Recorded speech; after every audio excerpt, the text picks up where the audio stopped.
Cek, cek, bisa dengar suara saya? Halo, sambil tes suara, bisa dengar suara saya?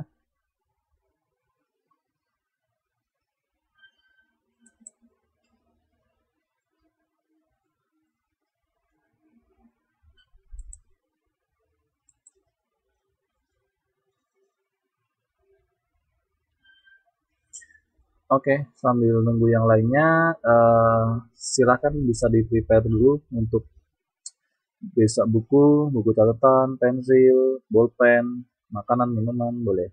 Sambil nunggu yang lainnya ya, ini saya lihat masih baru 7 siswa yang masuk.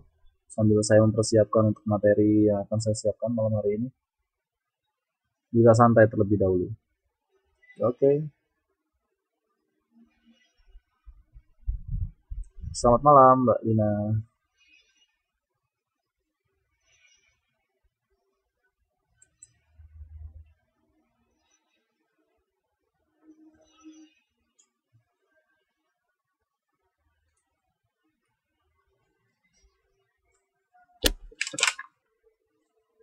Hari ini kan materi bab 1, kalau kemarin sudah membahas bagi globe, atlas globe peta udah. Sekarang kita di halaman 7. Nanti kita akan belajar di halaman 7.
Ya, sambil nunggu yang lainnya ya.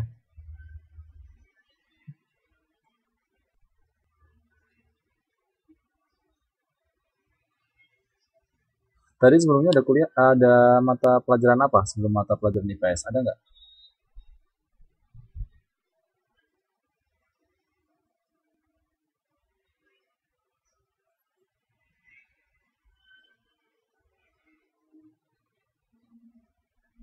Oke.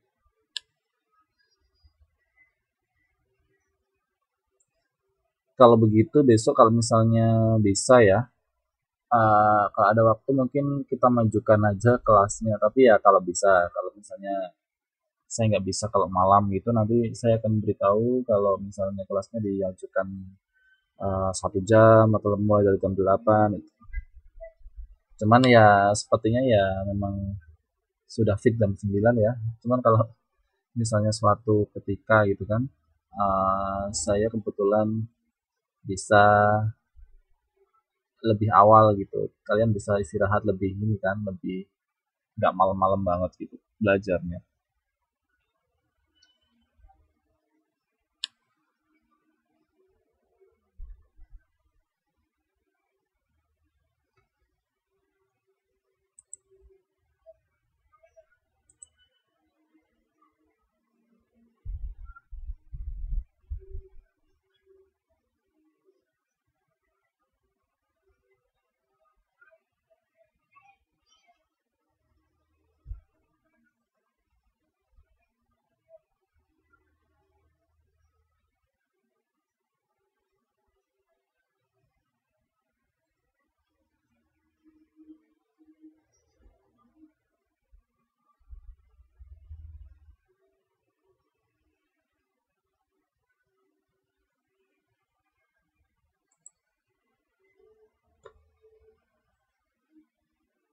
Iya, kasihan juga kalau kalian terlalu malam nanti istirahatnya kurang juga kan ya.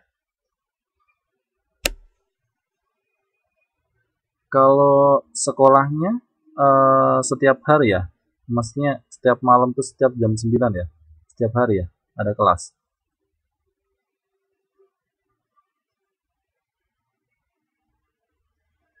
Setiap hari jam 9 sampai jam 11 gitu ya.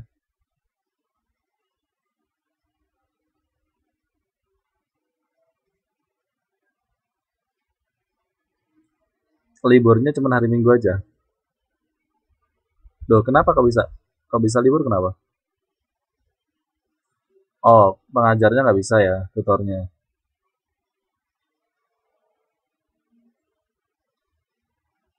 Hmm, oke. Tadi saya juga hampir aja berhalangan ngajar kalian karena tadi saya ikut program host family. Jadi ada program dari kampus di luar Taipei sih, cuman deket aja, deket. Cuman tadi waktunya molor sehingga saya tadi takutnya nggak bisa pulang tepat waktu. Baru aja pulang sampai rumah jam 9 tadi terus buka laptop. Untung, jadi bisa ngajar kalian.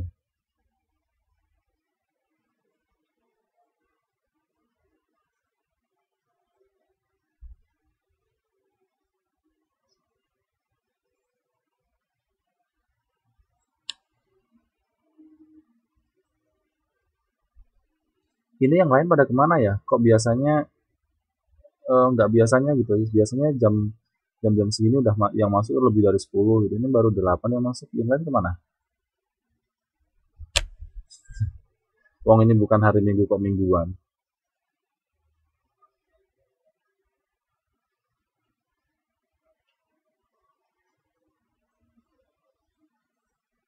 Malam mingguan kemana? Emang pada punya pacar? Kalau dilihat-lihat nih pada jomblo.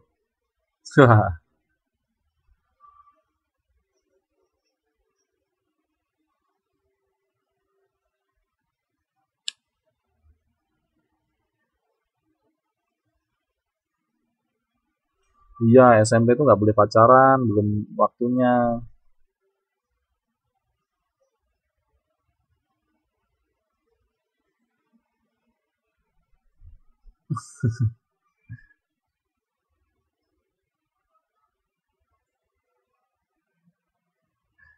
Ngendok gimana maksudnya?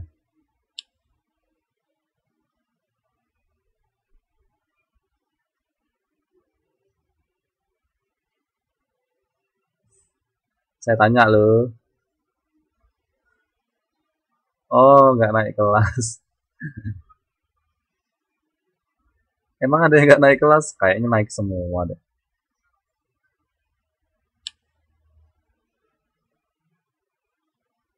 Kira-kira sudah punya belum?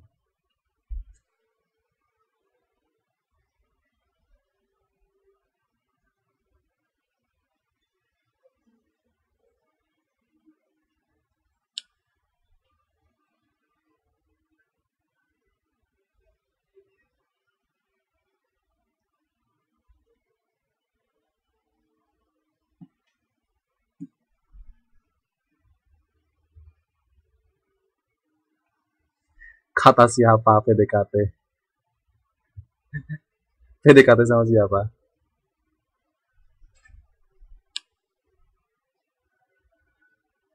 Lah kan nggak harus malam minggu. Kalau mau nikah bisa aja.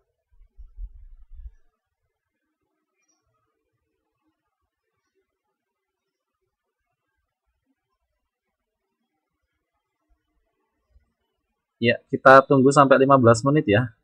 Nanti kalau masih tetap di bawah 10, kita mulai kelasnya. Dari 8 siswa yang sudah masuk ini sudah dapat buku semua kan ya?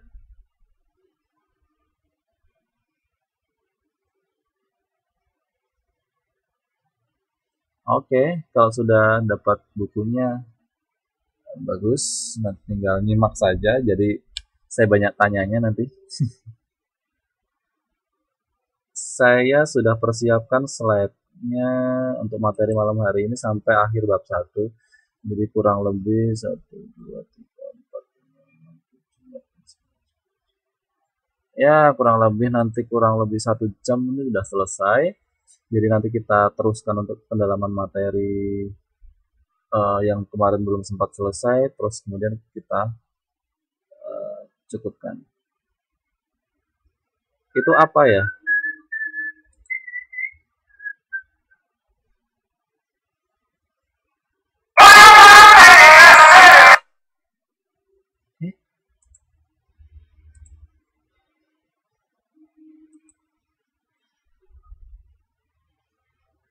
Itu tadi link apa yang dikirimkan?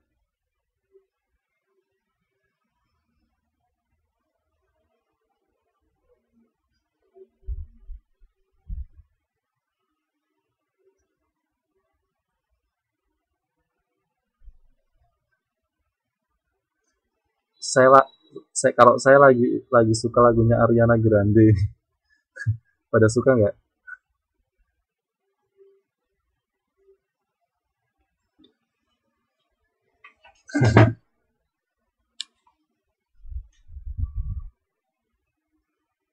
Iya.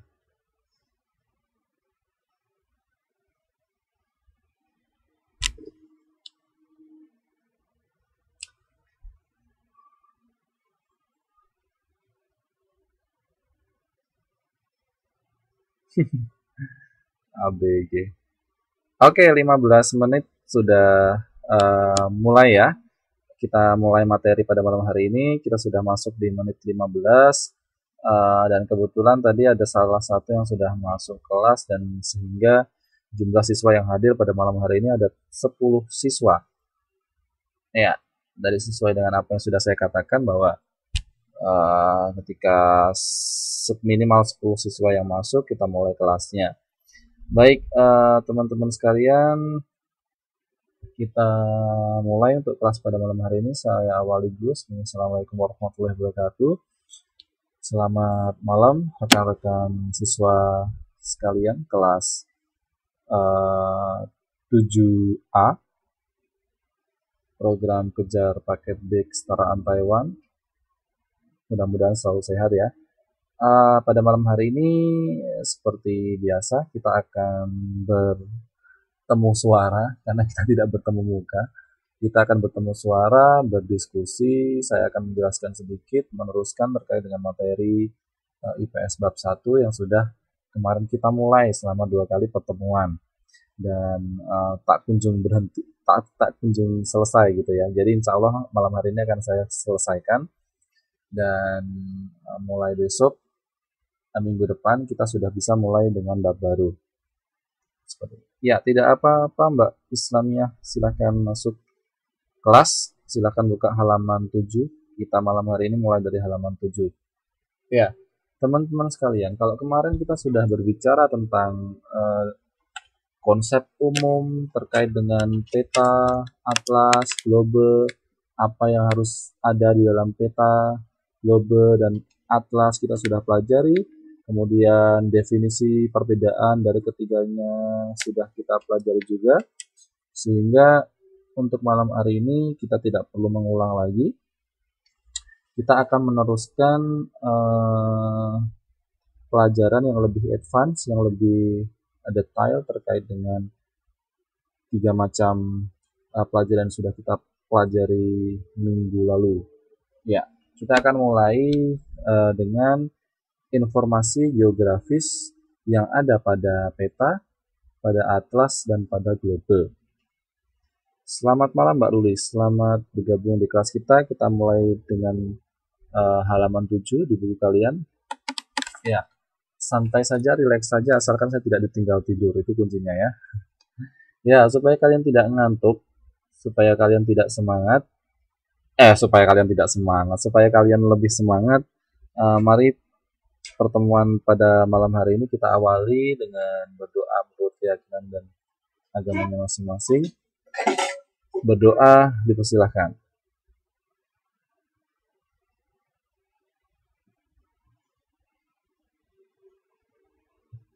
Cukup? Iya, mudah-mudahan apa yang akan kita pelajari malam hari ini dapat membawakan manfaat, berjalan dengan lancar, yang koneksinya sering gelap-gelip sinyalnya bisa diperlancar nanti tiba-tiba tidak ada masalah. Kemudian yang berasa ngantuk matanya dibukakan, yang berasa lapar bisa langsung kenyang, yang berasa haus menjadi nggak haus lagi. Kemudian semangatnya bisa charge 100%. Oke, sampai nanti selesai jam 11 malam. Oke. Ada yang kecapean ini Mbak Ainul, kecapean. Ada yang tidak bisa dengar suara saya sebelum saya mulai kelasnya? Cek dulu.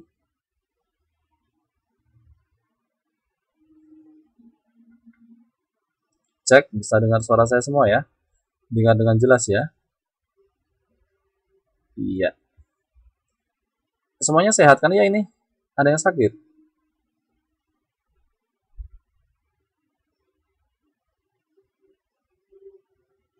Cuacanya lagi panas-panasnya, kadang hujan di tengah-tengah hari, kadang typhoon. Ya, saya alhamdulillah sehat ini. Cuman agak sedikit ya capek aja juga. Cuman semangat lah ngajar kalian ya. Mudah-mudahan bisa istiqomah, bisa sampai nanti jam 11 bisa full semangatnya untuk ngajar kalian, oke? Baik, kita mulai ya.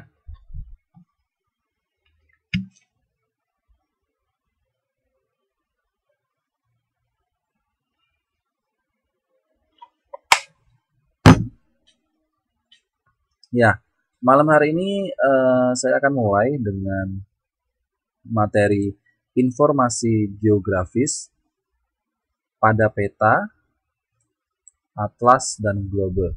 Yang dimaksud dengan informasi geografis itu apa? Jadi informasi geografis adalah informasi-informasi yang secara detail tergambar pada peta, atlas, dan global. Kemarin kita sudah belajar ya adanya garis-garis pada peta, pada global, pada atas seperti ini. Ya, ini adalah menjelaskan informasi-informasi secara geografis, artinya lebih sistematis, lebih detail, dan lebih terlihat sains, artinya lebih terlihat ilmu pengetahuannya. Itu yang dimaksud dengan informasi geografis. Entah itu jaraknya berapa kilometer, kemudian itu letaknya berapa lintang selatan, jadi lebih detail, lebih akurat. Itu yang akan kita pelajari.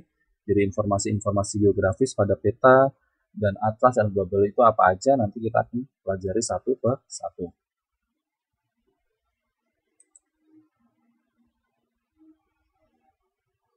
Yang pertama, kita akan belajar tentang informasi secara global dari peta. Jadi kita akan mengupas terlebih dahulu peta. Nanti kalau peta udah selesai, kita masuk ke atlas dan kita masuk ke global. Karena memang 3 materi ini yang kita pelajari di bab 1 ini. Jadi kali ini informasi secara global dari peta. Artinya apa? Jadi informasi itu secara menyeluruh yang disajikan dengan peta itu apa saja.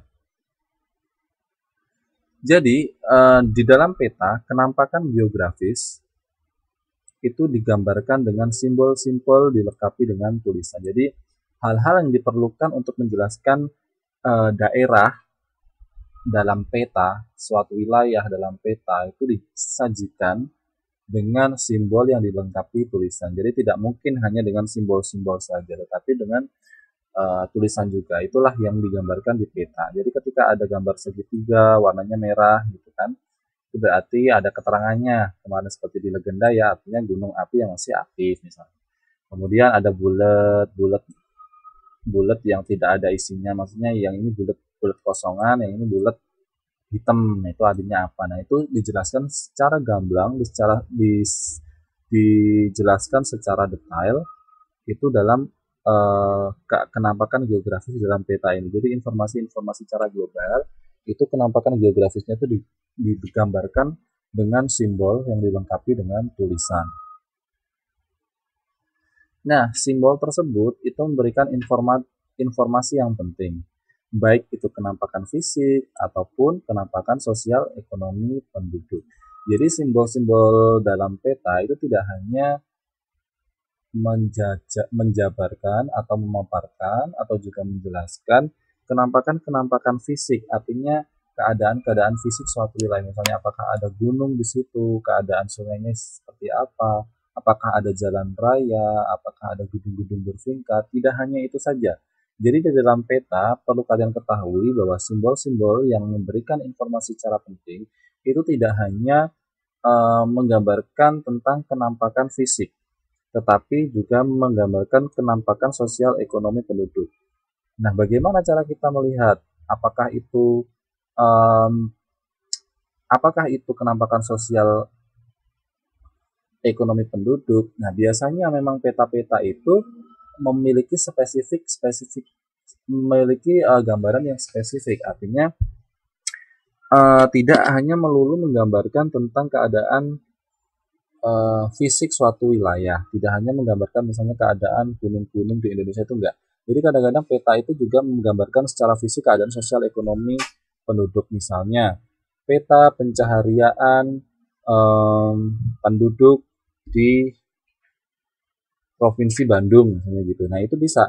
Jadi nanti yang digambarkan itu tidak hanya kenampakan fisik, adanya gunung, adanya sungai, adanya jalan, adanya gedung-gedung, adanya dataran tinggi, tidak hanya itu, tapi peta yang menggambarkan keadaan atau penampakan sosial ekonomi penduduk itu juga menggambarkan bagaimana keadaan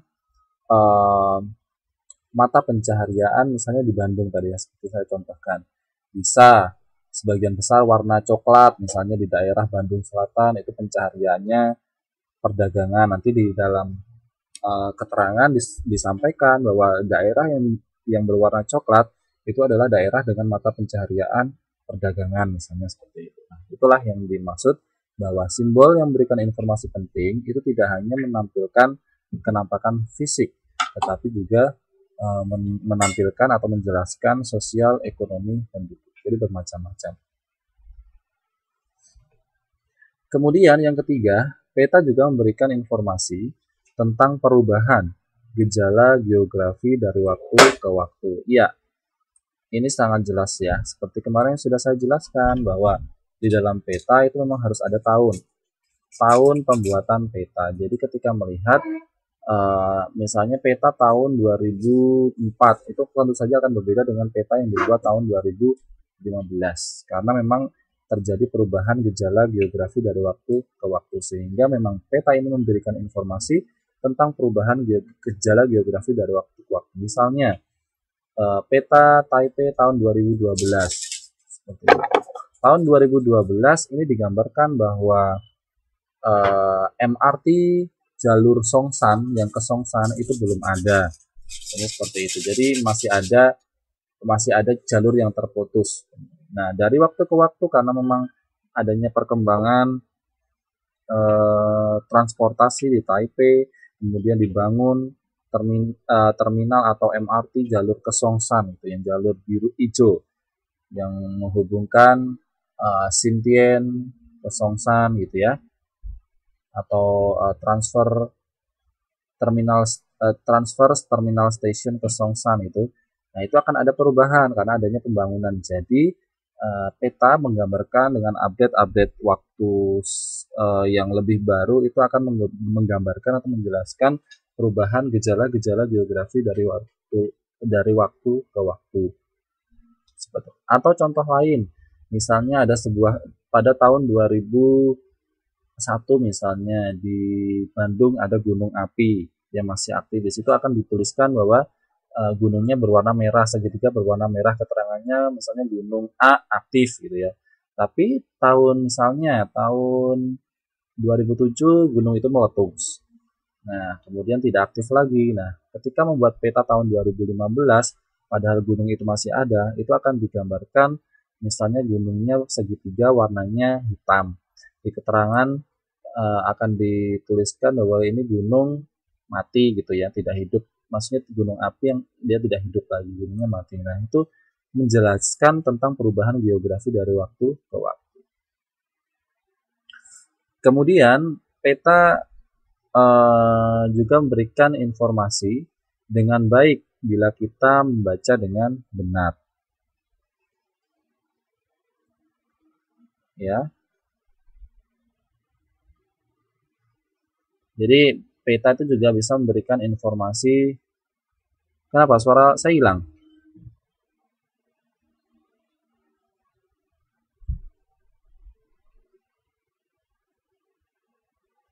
Tes, bisa dengar suara saya?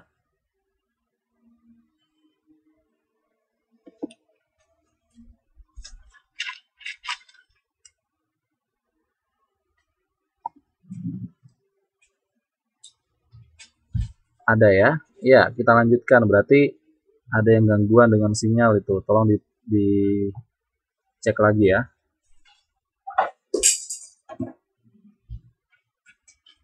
Oke, kita lanjutkan ya. Jadi selain itu, informasi yang bisa didapat dari peta, peta itu juga bisa memberikan informasi dengan baik bila kita membacanya dengan cara yang benar. Nah, ini kuncinya. Kalau kita bisa membaca peta itu dengan benar, peta itu sebenarnya sangat memberikan informasi secara bermanfaat. Artinya secara detail kita bisa mendapatkan informasi dari peta itu jika kita bisa membaca dengan benar. Ada beberapa hal yang perlu kita perhatikan saat menafsirkan peta. Jadi selain kita bisa dituntut untuk bisa membaca peta dengan benar, kita harus bisa juga menafsirkan tentang simbol-simbol yang ada di dalam peta itu dengan benar juga. Ya, jangan salah. Jadi ketika membaca peta, ada simbol-simbol yang ada di dalam peta, kita juga harus merujuk ke keterangan, ke legenda yang menjelaskan tentang simbol-simbol tersebut. Misalnya ada garis putus-putus. Garis putus-putus kita mungkin terbiasa, oh ini sepertinya kayak ini ya, kayak rel kereta api. Nah, berarti kalian terus kemudian tanpa melihat keterangan, kalian membaca bahwa itu adalah kereta api ya, jalur kereta api. Nah, kalau kalian langsung menarik kesimpulan bahwa garis putus-putus yang ada di dalam peta itu jalur kereta api tanpa melihat keterangan, itu akan salah. Jadi yang benar adalah ketika kalian melihat peta, mencermati peta, kalian juga harus paham juga menafsirkan simbol-simbol yang ada di dalam peta secara benar. Jadi setelah melihat simbol di dalam peta secara teliti, kemudian kalian merujuk ke keterangan apa itu arti simbolnya. Ternyata garis putus itu ternyata jalan tol, bukan kereta api, jalur kereta api. Nah, berarti memang harus teliti dalam melihatnya. Nah, kemudian ada beberapa hal yang perlu kita perhatikan saat membaca peta atau menafsirkan peta atau mengartikan peta. Yang pertama itu kenampakan umum. Iya, kenampakan umum seperti jalan raya, jalan kereta api, gunung, sungai, rawa, danau, kota, batas wilayah, atau laut.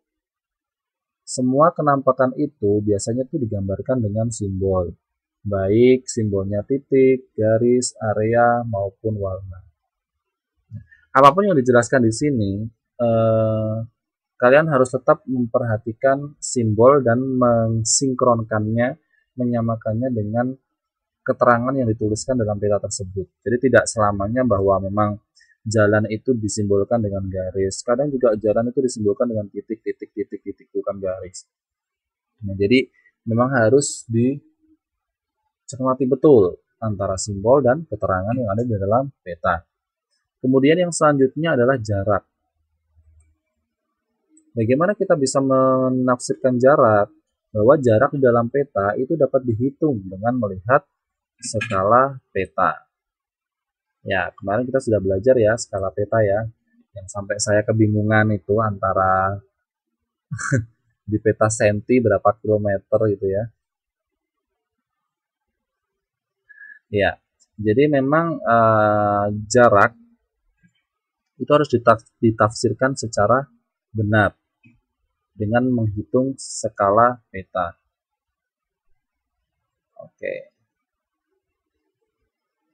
Kemudian arah.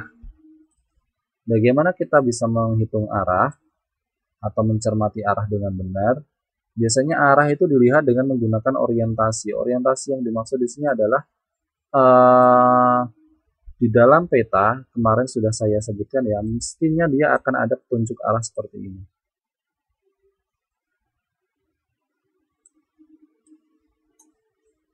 Nah, biasanya seperti ini. Ada yang menggambarkan hanya seperti ini aja, ada yang menggambarkan secara lengkap, misalnya 4 arah. Utara, selatan, barat, timur. Nah, itu yang diperhatikan. Biasanya di peta itu ada keterangan seperti ini. Jadi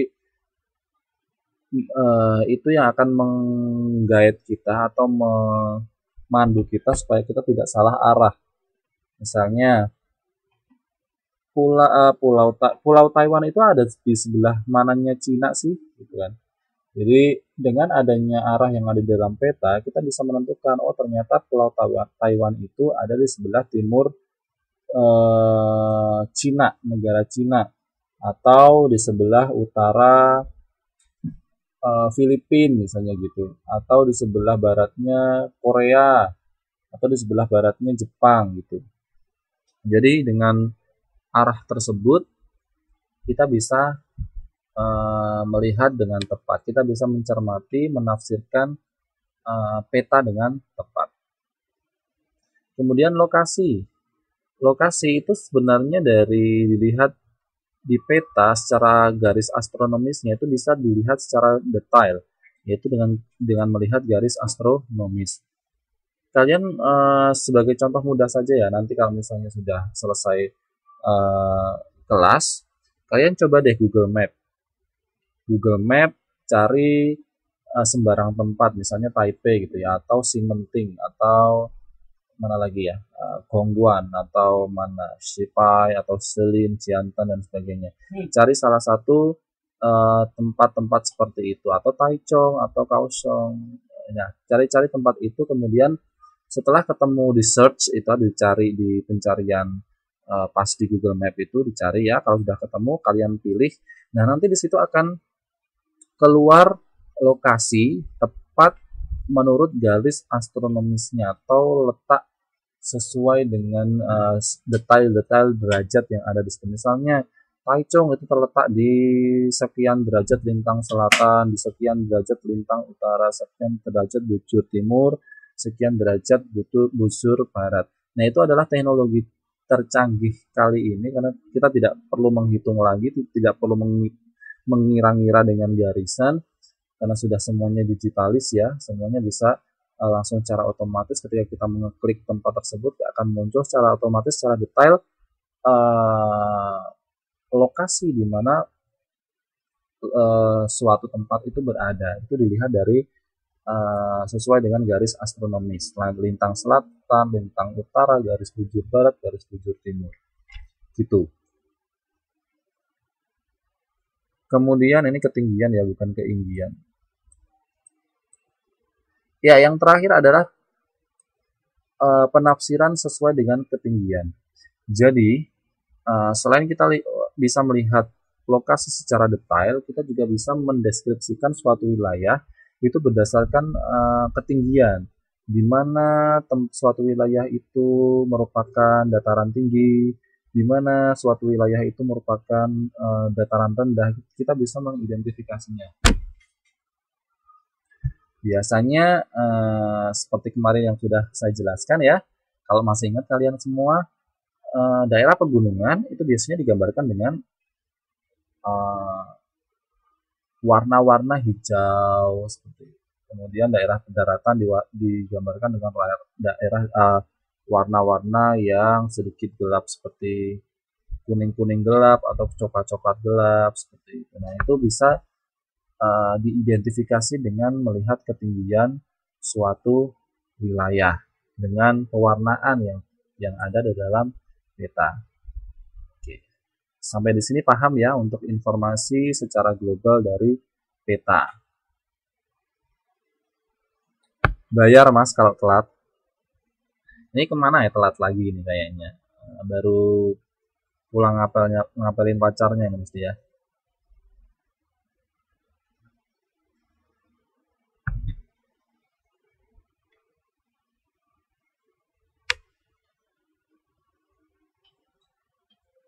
Gimana tuh maksudnya Mbak Dina? Oh, oh itu kalian pacaran toh?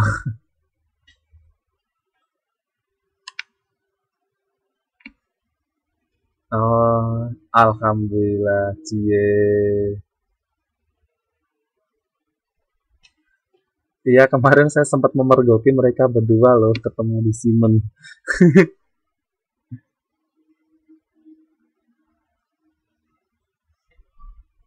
Waktu kalian mau jalan-jalan ke Yelio itu, oh saya nggak mengira kalau, oh ya sudah. Untung kita ketemu ya. Jadi saya tidak mengira-ngira. Enggak dibahas kok, cuma ditanya aja. Oke, okay. Saya nanti diundangi ya.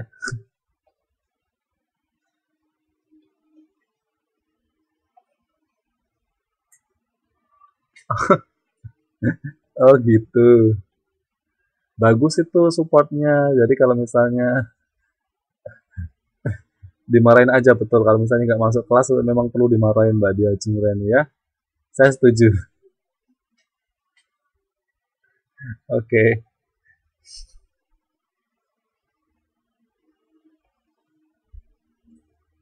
Ya, kita sudah bahas ya tadi informasi secara global dari peta itu sendiri. Kemudian yang topik selanjutnya adalah kita akan membahas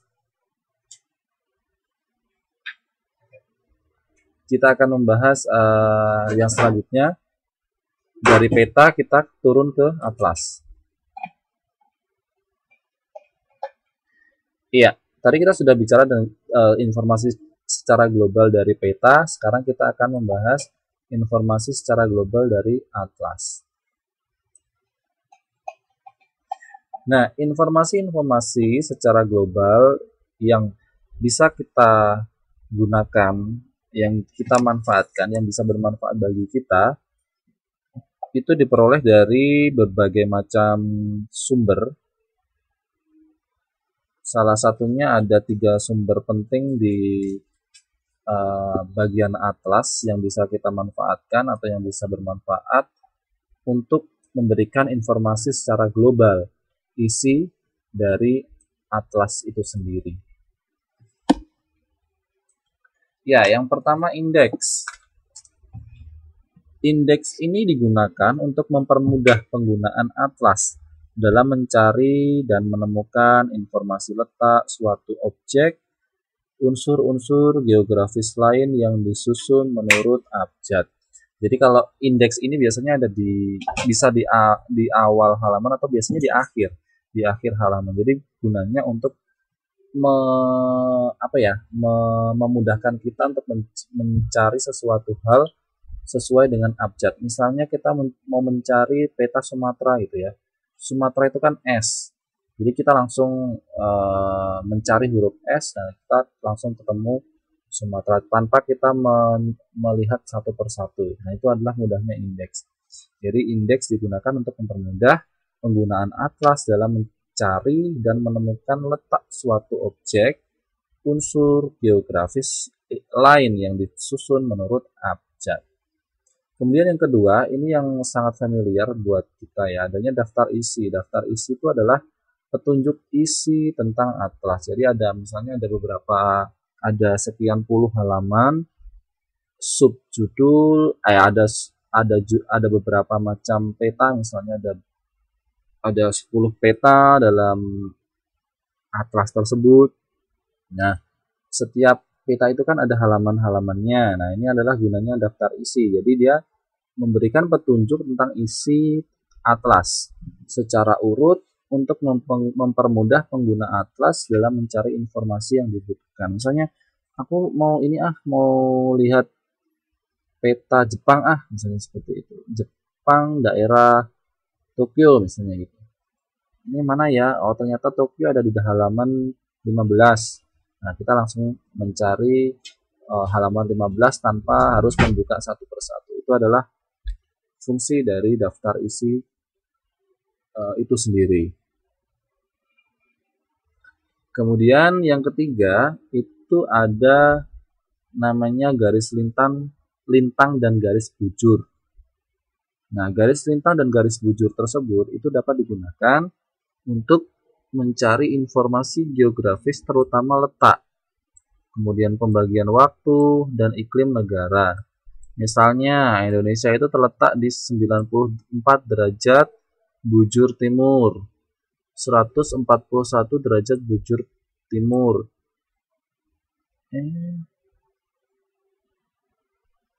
Ya. Kemudian dari garis lintang yang disebutkan di atas bahwa Indonesia itu memiliki iklim tropis. Jadi kalau kita melihat dari garis lintang, garis bujur gitu, itu sebenarnya kita bisa memprediksi atau kita bisa melihat pembagian iklim. Misalnya tadi ya, untuk memudahkan karena kita tinggalnya di Indonesia atau kita berasal dari Indonesia gitu kan. Indonesia itu terletak di 94 derajat bujur timur sampai 141 derajat bujur timur. Nah, dari garis lintang tersebut, dari garis bujur tersebut, Indonesia itu memiliki iklim tropis. Mungkin beda ya dengan Taiwan. Dari segi garis lintangnya, dari letak garis bujurnya, bukan mungkin lagi, pasti beda dengan keadaan geografis garis lintang Indonesia, sehingga kita punya 2 musim aja di Indonesia, musim kemarau, musim hujan, tapi Taiwan bisa punya 4 musim, winter, summer, spring, sama fall gitu. Jadi karena terletak di garis bujur dan garis lintang yang berbeda, sehingga iklimnya pun juga berbeda, musimnya juga pun berbeda. Nggak pernah di sini musim rambutan, musimnya musim bubble tea, Chunchun Naicha. Itu yang ada setiap hari ya.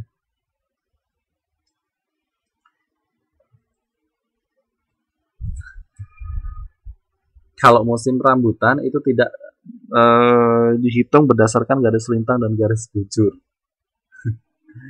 Oke, ini ya sekilas tentang informasi secara global dari Atlas. Ada yang mau ditanyakan sebelumnya?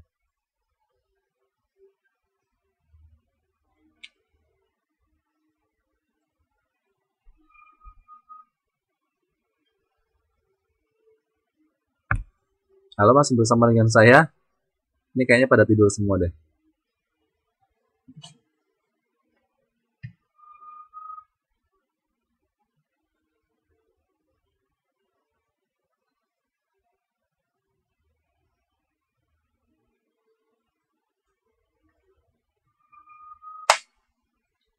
Oke, saya lanjutkan ya. Jadi nanti bisa kita gunakan untuk pendalaman materi. Ada yang mau tanya? Silakan.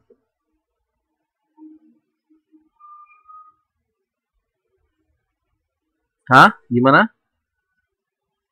Ada yang mau tanya?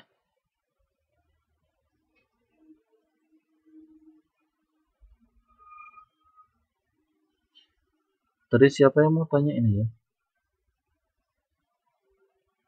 Oh, nggak ada. Oke. Kontur itu sama dengan bentuk, Pak. Kontur itu bentuk. Jadi penampakan, kontur, bentuk, terus appearance itu sama.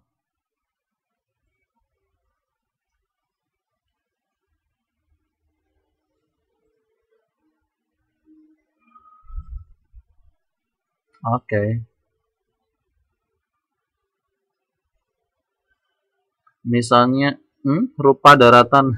Rupa daratan itu maksudnya ya bentuk penampakan daratan. Misalnya daratannya rata atau udah ratanya bergelombang-gelombang, ya appearance bisa lah, appearance, kontur, bentuk gitu sama.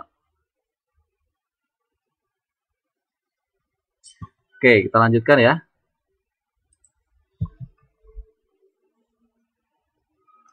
Nah, kalau tadi kita sudah ke atlas, sekarang yang terakhir, karena kita ada 3 ya, peta, atlas, dan globe. Nah, ini yang terakhir dari informasi yang disajikan secara global dari globe. Itu apa aja? Nah, globe yang pertama itu memberikan informasi secara global. Dari globe itu bisa didapatkan dari garis lintang atau garis paralel. Jadi garis lintang atau garis paralel itu adalah garis khayal atau garis yang tidak nyata pada permukaan bumi yang melintang dan melingkari bumi secara horizontal sejajar dengan garis ekuator. Jadi misalnya ini bumi ya. Aduh, saya gambarnya. Misalnya ini bumi. Alah, nggak usah blunder sih. Ini bumi. Iya, tidur. Ini ekuator. Ekuator itu garis khatulistiwa yang ada di tengah-tengah yang memotong bumi jadi 2, atas dan bawah, itu namanya ekuator. Misalnya ini ya. Nah, garis lintang itu adalah garis yang melingkari bumi secara horizontal sejajar dengan ekuator. Ya, jadi kayak gini. Aduh, susah banget sih gambarnya. Nah, ini garis lintang. Nah, melingkari bumi sejajar dengan ekuator atau garis khatulistiwa. Nah, garis lintang itu dimulai dari lingkar khatulistiwa 0 derajat. Ini lingkar khatulistiwa 0 derajat. Lintang utara dan lintang selatan itu berada sejajar dan semakin kecil lingkarannya ke arah titik kutub 90. Jelas karena bumi itu kan seperti ini ya. Tidak mesti lonjongnya ke atas. Jadi seret ini, jadi semakin dia melingkar ke arah kutub, ini kutub bawah ini. Jadi semakin melingkar ke arah kutub ini, maka dia akan semakin kecil lingkarannya. Paham ya? Iya, saya tidak bisa menggambar ya. Kira-kira paham nggak? Sebentar, di sini aja ya gambarnya.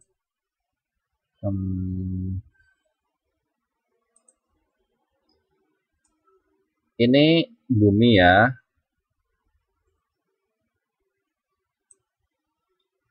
Ini garis khatulistiwa atau garis ekuator itu sama dengan 0 derajat. Nah, ini kutub. Ini kutub. Kutub utara, ini kutub selatan. Jadi yang namanya garis lintang atau garis paralel itu tuh seperti ini. Seret. Seret.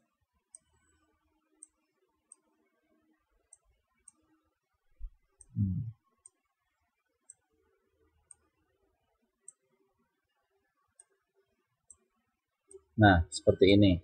Jadi, semakin dia itu ke atas garisnya, itu kan semakin kecil.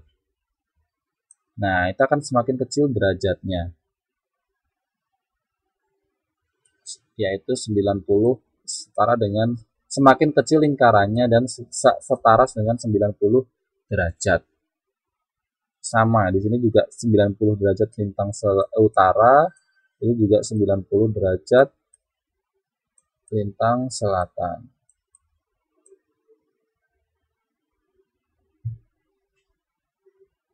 Ya. Kelompok garis yang berada di sebelah selatan ekuator itu disebut dengan lintang selatan, sedangkan kelompok garis yang berada di sebelah utara ekuator itu disebut lintang utara. Garis lintang yang tepat pada garis khatulistiwa disebut 0 derajat. Nah, tadi sudah saya katakan ya. Jadi garis lintang yang ada di sini, ini ada garis lintang yang sejajar, namanya garis khatulistiwa atau garis 0 derajat. Nah, garis lintang yang ke arah utara menuju kutub itu namanya lintang utara. Nah, garis lintang yang menuju kutub selatan itu namanya lintang selatan. Paham sampai di sini?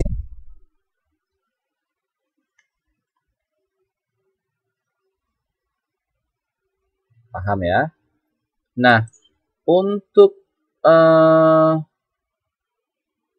lebih memahamkan kalian, ini sebenarnya ada nama-nama yang perlu kalian hafalkan gitu ya.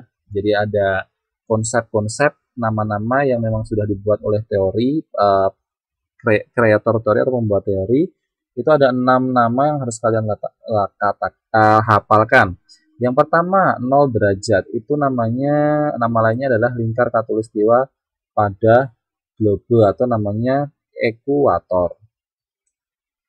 Kemudian 23,5 derajat lintang utara itu sebagai garis balik utara atau disebut juga dengan Tropic of Cancer. Di sini Cancer ini bukan ini ya, bukan nama penyakit, tapi Cancer itu Cancer pernah dengar rasi bintang yang mungkin lahirnya di bulan apa, sampai kebetulan saya juga tidak hafal untuk rasi bintang tersebut. Saya hanya hafal rasi bintang saya yang lahir di bulan Februari Maret itu Pisces. Nah, ini nggak tahu ini adalah horoskop untuk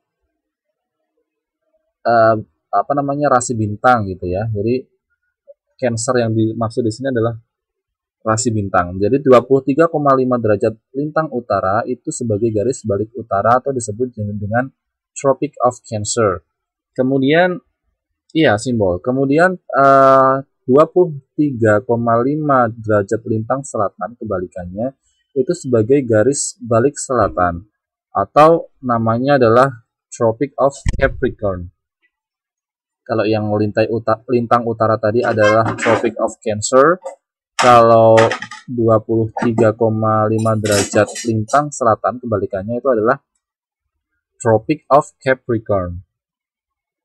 Ya. Kemudian ada lagi nih namanya 66,5 derajat lintang utara itu sebagai lintang kutub utara atau disebut dengan North Pole. Ya, North Pole. Jadi North itu utara, Pole itu kutub. Dari lintang kutub utara atau North Pole.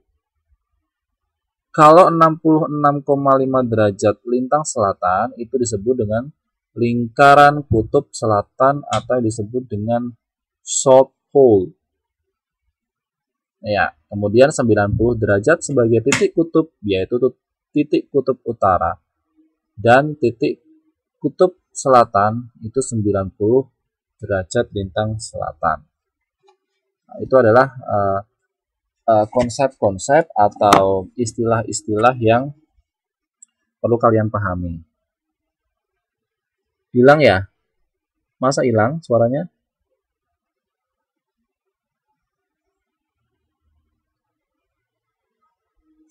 Ada yang mau ditanyakan?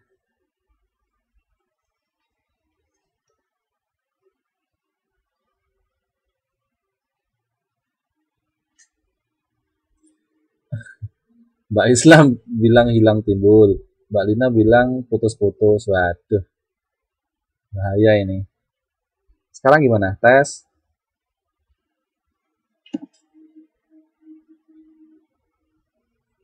Mbak Monica lancar. Mbak Monica ini tinggal di mana? Taipei. South Pole itu ada di kutub selatan. Nih di sini nih tepatnya di sini nih. Ini South Pole. Jadi lingkaran di kutub selatan ini South Pole, ini North Pole. Rusia itu di sini. Kutub utara. Ya betul ya, Mbak Islamia. Jadi ini namanya Antartika atau nama kerennya dari kutub selatan itu Antartika. Kalau kutub utara itu Arktika. gitu.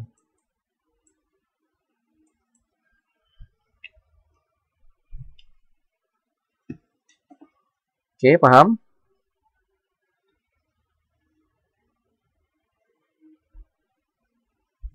Iya, orang-orang biasanya ada kehidupan di menurut berita sih, menurut apa yang memang sumber selama ini saya baca, memang ada kehidupan di kutub utara yaitu orang-orang Eskimo. Tapi kalau yang di kutub selatan itu selama ini saya belum dengar ada kehidupan di sana. Tapi mungkin ada binatang-binatang di sana. Tapi kalau manusia yang hidup di kutub utara itu orang-orang Eskimo. Benar yang dikatakan Mbak Islamnya. Ya, kita lanjut ya. Nah, kalau yang pertama tadi informasi dari Globe itu tentang garis lintang. Nah, sekarang kebalikannya, yaitu garis bujur. Jadi, garis bujur ini adalah kebalikannya atau lawannya dari garis lintang. Jadi, garis bujur itu adalah garis khayal atau garis rekaan atau garis yang tidak nyata pada permukaan bumi. Kenapa disebut dengan garis tidak nyata atau garis khayal? Memang karena garis itu adalah garis penafsiran atau yang membuat adalah manusia. Memang tidak terpampang jelas garisnya di muka bumi ini. Tapi memang ilmuwan menemukan garis itu adalah untuk menghitung secara sistematis, secara ilmiah, agar bisa terlihat logis, terlihat nyata gitu ya. Tidak hanya mengambang-ambang, tapi bisa dibuktikan dengan ilmu pengetahuan. Nah, garis bujur adalah garis yang tidak nyata atau khayal pada permukaan bumi yang menghubungkan dua kutub bumi secara vertikal. Artinya, derajat antar garis bujur semakin melebar ke di daerah khatulistiwa dan makin menyempit di daerah kutub. Oke. Jika pada garis lintang, daerah yang dilalui garis khatulistiwa itu dianggap sebagai 0 derajat. Maka untuk garis bujur, tempat yang dianggap sebagai 0 derajat adalah garis kutub utara ke kutub selatan yang tepat melintasi kota Greenwich di Inggris. Jadi seperti ini. Ini bumi. Alah, jelek banget.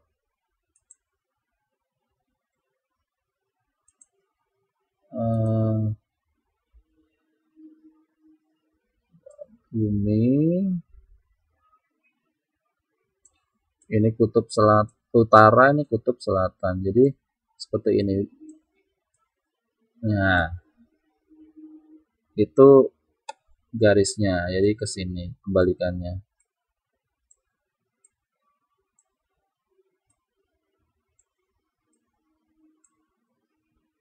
Ya. Jika garis lintang, daerah yang dilalui garis khatulistiwa itu dianggap sebagai 0 derajat. Maka untuk garis bujur, tempat yang dianggap sebagai 0 derajat adalah garis kutub ini. Yang dianggap garis 0 derajat ini yang ini. Kalau tadi kan kalau garis lintang kan ini yang dianggap 0 derajat. Kalau garis meridian atau garis bujur itu yang dianggap 0 derajat itu adalah garis lurus dari kutub utara ke kutub selatan. Ya. Nah, ilmuwan itu sudah mendeskripsikan, sudah menentukan bahwa kota yang letaknya berada di perbatasan tengah-tengah sini itu adalah kota Greenwich, Inggris, sebagai garis 0 derajatnya bumi. Itu kota Greenwich di Inggris.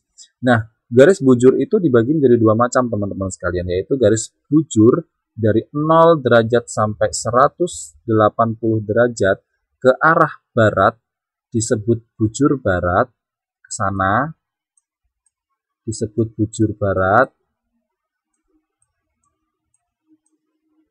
BP ya, bujur barat. Kemudian pada belahan bumi barat dan garis bujur 0 sampai 180 derajat ke arah timur itu disebut dengan bujur timur. Jadi ada lintang selatan, lintang utara, dan bujur barat, bujur timur. Nah, Garis bujur 0 derajat atau meridian 0 derajat menurut kesepakatan yang dimulai dari kota Greenwich, London, Inggris.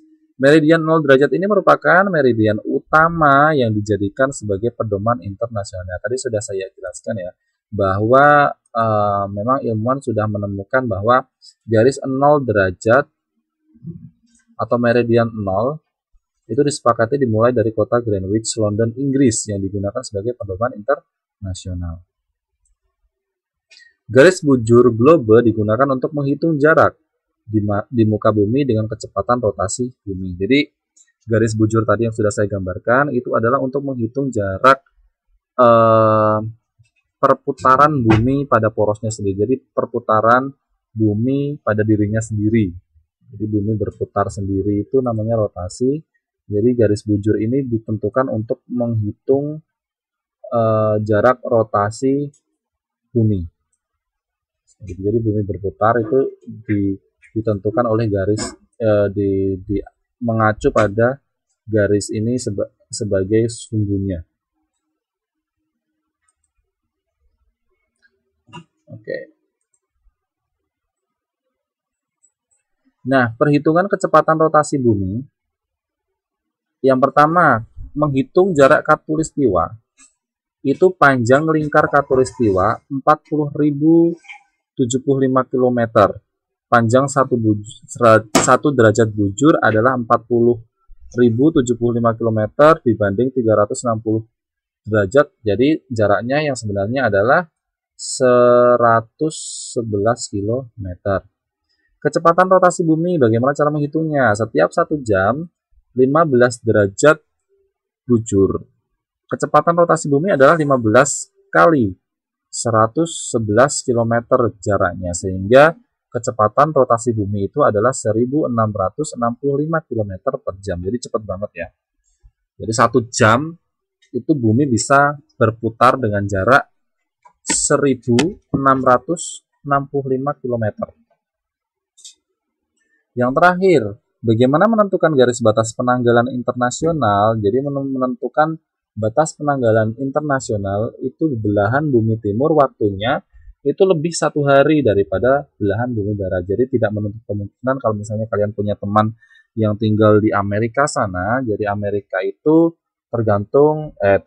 termasuk negara-negara di bagian barat gitu ya. Jadi kalau kita sering menyebutkan bahwa ya negara baratnya, itulah filosofinya karena mereka terletak di bagian barat bumi. Kalau kita itu masih termasuk di negara-negara timur. Nah, di pembagian penanggalan atau pembagian waktu itu negara-negara atau belahan bumi bagian timur itu mempunyai waktu lebih cepat 1 hari dibandingkan negara-negara bagian barat. Jadi kalau sekarang di Taiwan misalnya pukul 10 malam, jadi memang di bagian barat sana ada mengalami jam 10 pagi, tapi masih yang kemarin, masih hari kemarin, belum hari Sabtu nih. Seperti itu. Jadi beda 1 hari. Itulah analogi mudahnya. Garis batas ini itu bentuknya berkelok-kelok menyesuaikan batas negara atau wilayah yang dilaluinya dan mempermudah penentuan tanggal di belahan bumi timur dan barat. Belahan bumi timur waktunya lebih 1 hari dibandingkan belahan bumi barat yang tadi sudah saya jelaskan. Ya, itu informasi-informasi secara global yang ada di dalam peta, atlas, dan global. Lalu kita lanjutkan. Nah, sekarang topik yang selanjutnya yaitu membuat sketsa dan peta objek geografi. Nah, kalau kalian memiliki kesempatan nantinya ada yang tanya, ini gimana nih kita mau pergi ke sini tapi nggak tahu ini, terus kalian ada masih ingat misalnya, oh aku tahu nih jalan mau ke sana gitu. Nah, kalian mungkin akan membuat sketsa dan membuat peta objek, atau gampangnya lagi kalau misalnya ada orang menikahan.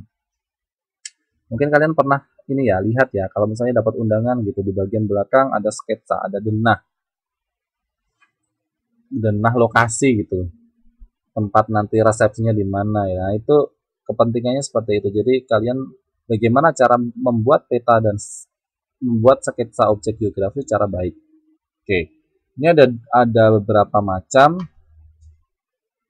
karena berbagai bentuk muka bumi dapat digambarkan dengan cara berbagai cara tadi sudah saya katakan sebagai contohnya menggambar denah lokasi resepsi pernikahan ya.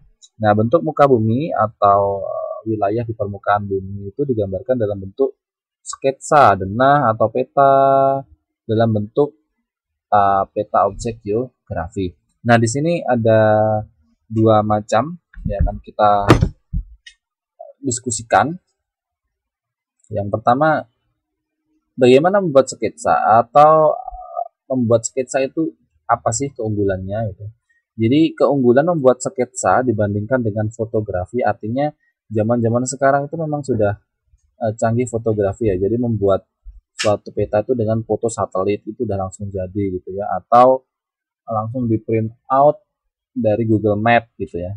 Nah, ini ternyata masih kalah dengan membuat sketsa. Jadi membuat sketsa itu lebih ada keuntungannya. Satu, keuntungannya apa? Bentuk-bentuk yang penting dan belum diperoleh sebelumnya itu dapat ditemukan kembali oleh pengamat di lapangan dengan kondisi tertutup.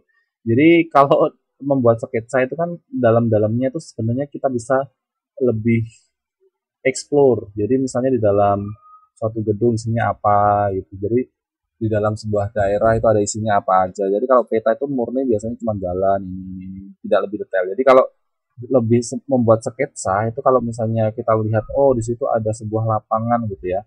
Nah di lapangan itu ada apa aja? Misalnya di gym gitu ya, lapangan tertutup. Di dalam lapangan itu ada apa? Ternyata ada lapangan bola, ada lapangan tenis, ada lapangan apa. Nah, itu bisa dikaji lebih dalam gitu walaupun kondisinya tertutup dan bisa ditambahkan di gambaran sketsa tersebut. Ini artinya nomor A. Yang B, keterangan atau data dapat langsung diberikan pada gambar sesuai dengan data lapangan. Jadi ini uniknya denah. Ya, saya mengambil contoh lagi di denah undangan pernikahan ya. Jadi langsung ada kotak itu ada langsung ditulisi di situ. Ini rumahnya Pak Joko misalnya gitu. Atau ini ayam goreng Suharti misalnya gitu. Oh ini bakso Pak Kintel misalnya gitu. Nah itu akan lebih langsung dituliskan di di apa namanya di gambar tersebut. Tapi kalau peta itu kan biasanya ada kemarin saya sudah sebutkan ya ada di keterangan di legenda itu akan menjelaskan simbol-simbol. Tapi kalau sketsa itu keuntungannya seperti itu. Jadi kita tidak memakan waktu untuk melihat simbol kemudian dicocokkan dengan keterangan enggak. Jadi kalau di sketsa ini langsung di tempatnya tersebut ada keterangan tempat apa ini. Jadi ketika membawa sketsa pun kita langsung bisa mencocokkan dengan kondisi sebenarnya. Misalnya mau ke tempat Mbak Diajeng Rani gitu kan, Mas Dharma harus membawa sketsa misalnya. Oh belum tahu lokasinya Mbak Diajeng Rani, Mas Dharma membawa sketsa. Oh ternyata rumahnya Mbak Diajeng Rani itu harus melewati ayam goreng Suharti. Kemudian setelah ketemu ayam goreng Suharti nanti ada perempatan di situ ada bakso misalnya bakso nyonya siapa itu nyonya A itu terus belok kanan ketemu tempat cukur apa itu ada tulisannya nah baru nanti ketemu lokasi rumah Diajeng Rani nah contohnya seperti itu. Ini bukan berhasil untuk mengulik-ngulik ya saya cuma memberikan contoh supaya mudah dipahami gitu aja.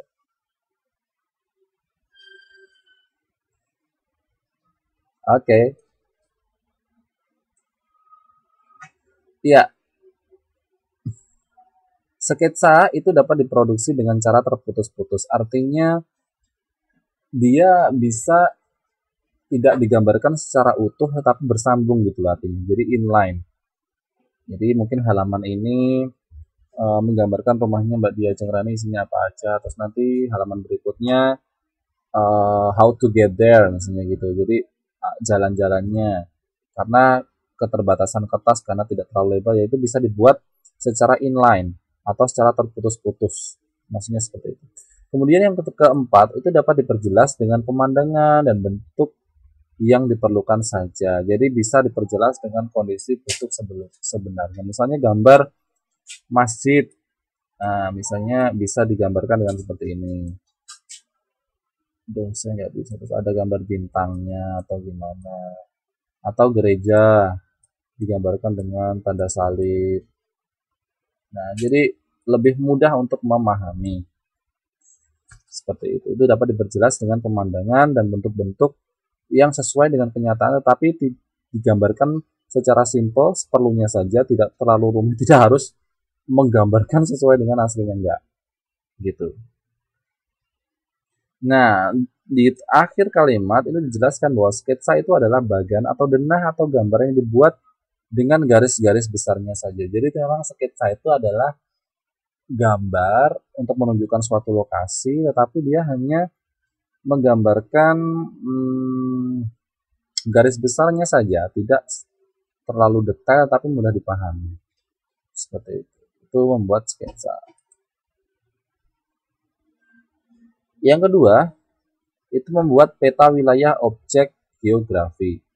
Nah, pada umumnya beberapa objek geografi seperti persebaran jenis tanah, tata guna lahan, bagaimana pemukiman-pemukiman penduduk, persebaran penduduk, terus kemudian bagaimana sistem jalan raya atau jaringan jalan raya, bentuk-bentuk sungai, bagaimana sungai itu mengalir dari mana ke mana, terus keadaan pertanian suatu daerah, keadaan curah hujan, dan objek-objek geografi lainnya, itu dapat dipetakan dengan tema dan tujuan tertentu atau untuk kepentingan analisis keuangan. Jadi artinya tidak semua jenis tema yang tadi saya sebutkan, misalnya tata guna lahan, pemukiman penduduk, persebaran penduduk itu jadi satu. Jadi memang bikin peta itu harus satu-satu tergantung tujuannya. Misalnya peta curah hujan daerah A, peta jenis pertanian di daerah Bandung, peta pola aliran sungai di daerah Taipei. Nah, itu harus spesifik satu-satu seperti itu supaya untuk mudah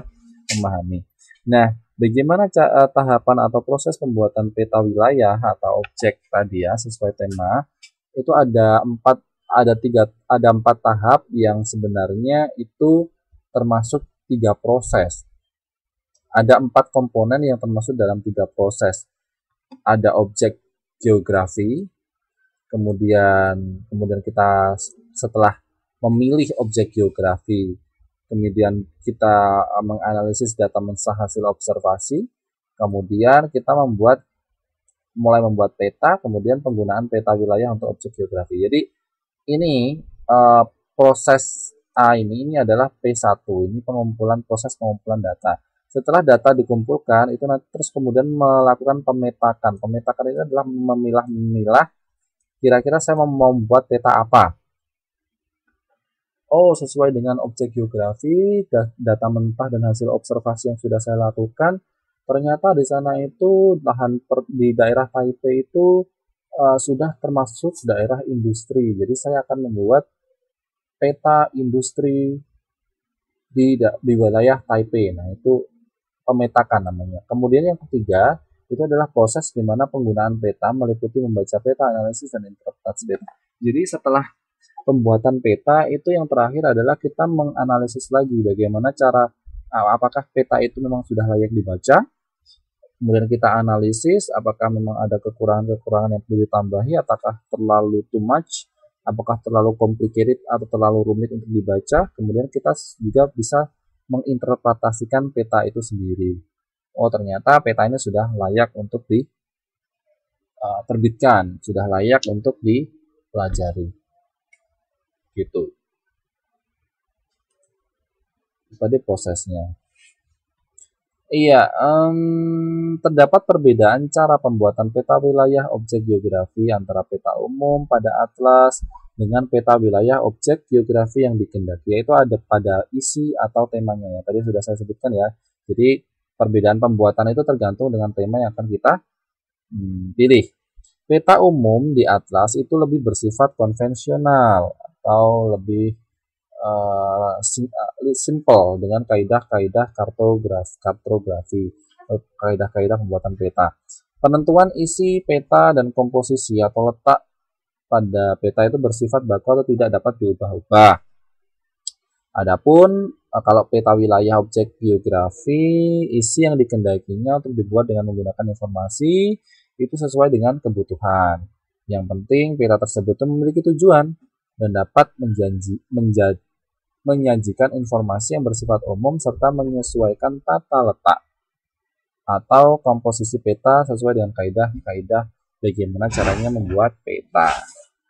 Ya, ada langkah-langkah sederhana dalam pembuatan peta wilayah objek geografi, yaitu pertama pembuatan pengumpulan data. Jadi pembuatan peta-peta geografi secara sederhana itu ada dua macam tahapan. Yang pertama adalah pengumpulan data, yaitu tahap yang dimulai dari pengumpulan data, pencatatan, kemudian pengamatan atau observasi lapangan untuk memperoleh data-data yang diinginkan secara akurat mungkin. Jadi setelah pengumpulan data, setelah kegiatan pencatatan, observasi lapangan, terus kemudian kita langsung menentukan objek mana yang akan kita buat. Jadi menentukan salah satu objek yang akan kita amati. Nah, kemudian di sini ada juga penjelasan untuk sumber-sumber untuk memperoleh data geografi saat kita melakukan observasi lapangan. Jadi saat kita membuat peta itu sebenarnya ada beberapa sumber-sumber yang bisa kita gunakan untuk membuat peta. Saat kita observasi, saat kita mengamati sebelum kita membuat peta atau menentukan tujuan mau membuat peta apa, itu kita harus observasi dulu. Nah, saat observasi tersebut sebenarnya kita punya sumber-sumber yang bisa membantu kita untuk memudahkan membuat peta. Ada dua sumber, yaitu sumber primer dan sumber sekunder. Kalau sumber data primer itu adalah sumber-sumber observasi lapangan secara langsung. Jadi misalnya Mas Dharma mau membuat peta denahnya rumahnya Mbak Diajeng Rani ya. Jadi Mas Dharma itu harus melakukan observasi terlebih dahulu di rumah sekitar rumahnya Mbak Rani atau lingkungan yang bukan lingkungan ya, jarak-jarak yang sekiranya bisa diamati lebih lanjut gitu, lebih mudah diamati gitu. Misalnya rumahnya Mbak Diajeng Rani ada di Simen gitu ya. Jadi gambarnya observasinya dari Simen mungkin sampai ke Taipei Main Station atau Chongshan atau sampai ke Jiantan seperti itu. Jadi mencakup daerah-daerah wilayah yang sekiranya itu bisa membantu ketika mereka berada di situ dia tidak tersesat gitu. Nah, itu sumber data primer. Jadi pembuat peta itu langsung mengamati secara langsung wilayah yang akan digambar. Itu adalah sumber data primer. Nah, ini akan berbeda dengan sumber data sekunder teman-teman sekalian. Kalau sumber data sekunder itu sebagai contoh, misalnya tadi ya Mas Dharma mau gambar rumahnya atau membuat peta denah rumah Mbak Diajeng Rani. Nah, untuk sumber sekunder ini Mas Dharma itu tidak langsung observasi lapangan secara tapi dapat diperoleh dari misalnya mengumpulkan foto-foto dari Google, kemudian mencari peta yang sudah ada, kemudian mencari dokumentasi atau laporan-laporan yang sudah ada, kemudian baru dari laporan foto peta atau dokumentasi yang sudah ada tersebut, Mas Dharma menginterpretasikan dan membuat peta dengan peta yang baru sesuai dengan apa yang sudah dipelajari atau apa yang sudah diinterpretasikan sama Mas Dharma. Seperti itu. Jadi bedanya data primer dan data sekunder itu seperti itu. Jadi kalau data sekunder itu pembuat peta itu langsung observasi lapangan secara langsung terjun ke lapangan secara langsung. Tetapi kalau yang sekunder itu mencari sumber-sumber dari data-data yang memang sudah ada. Itu ya. Itu contoh mudahnya. Ya, baru kali ini saya bisa balas dendam. Kalau dulu saya sekolah itu sering dijadikan contoh, dijadikan objek sebagai contoh oleh guru saya atau dosen saya. Ya, hitung-hitung saya juga mengikuti jejak yang sama dari guru saya atau dosen saya. Ternyata kalau misalnya dibikin contoh dari siswa yang ada di situ tuh lebih mudah penangkapannya. Jadi saya menggunakan cara yang sama supaya kalian itu mudah menangkap apa yang sudah saya jelaskan gitu. Ya, ya mohon maaf kalau misalnya ada yang tidak berkenan gitu dalam itu tidak murni bukan suatu kesengajaan tetapi memang untuk bagaimana cara memudahkan kalian menangkap isi materi saja biar kelasnya tidak sepaneng gitu. Oke, itu ya tadi ya untuk uh, itu tadi saya lupakan apa yang mau saya bicarakan. Itu tadi adalah sumber-sumber dan bagaimana langkah sederhana untuk membuat peta wilayah objek geografis. Nah, ini yang terakhir. Bukan terakhir nih, masih ada lagi ya. Jadi, bagaimana cara pemetaan dan penyajian data? Itu biasanya diawali dengan menyiapkan peta-peta dasar untuk digandakan menjadi peta baru yang akan digunakan untuk peta wilayah dengan cara memfotokopi, menyalin, kemudian menggambar pada kertas lain menggunakan kertas-kertas yang biasa digunakan untuk melukis peta dengan koordinat-koordinat atau garis-garis yang sudah memang secara detail ada di kertas tersebut supaya mudah. Kemudian pembuatan peta wilayah objek geografi itu hendaknya disesuaikan dengan judul, objek, dan kondisi geografis. Ya ini sangat penting sekali. Jadi untuk menggambar peta geografi, menggambarkan peta itu memang harus disinkronkan antara judul dan isinya. Seperti itu. Nah, yang selanjutnya, bagaimana cara memperbesar dan memperkecil peta? Apakah bisa? Jadi memperbesar dan memperkecil peta itu ada aturannya. Jadi memperhatikan ukuran skala peta yang dibuat, menghitung pembesaran atau pengecilan skala yang akan dibuat, membuat garis-garis koordinat, menentukan cara pembuatan peta. Jadi semua itu difokuskan supaya peta yang dibuat itu lebih akurat dan sesuai dengan kondisi sebenarnya.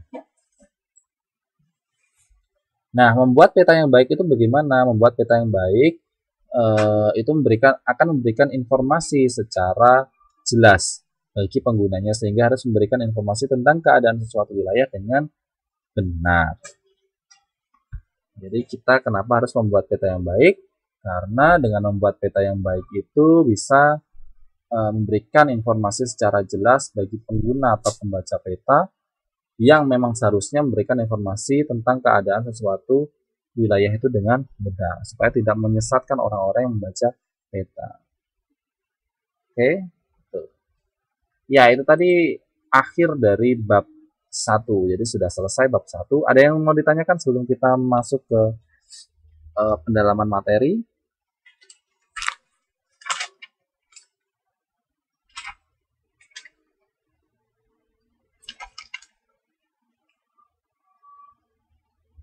Kita masih ada sekitar waktu 30 menit.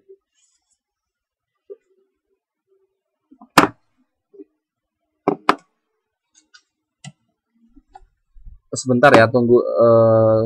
Beri saya 2 menit, saya mau ambil air dulu.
Sebentar, sebentar.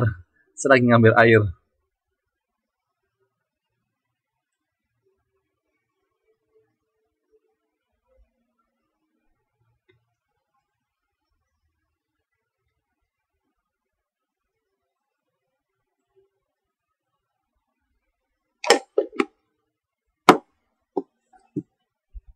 Ayo, kita lanjutkan.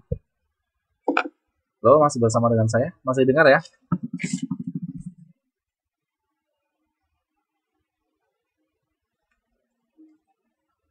Iya, ini gara-gara ngerjain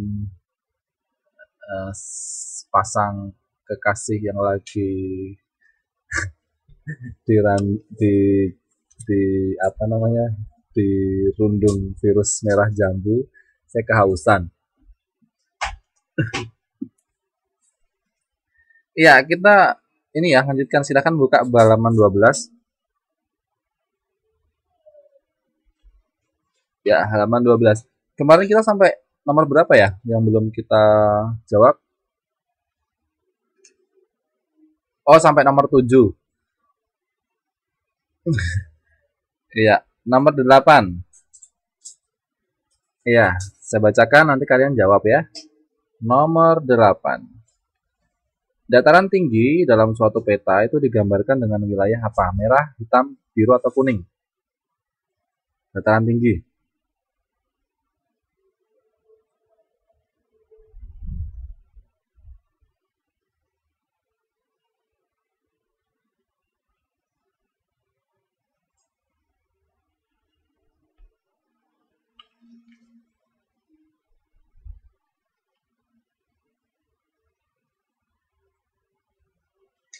Ada lagi, ini semuanya menjawab kuning.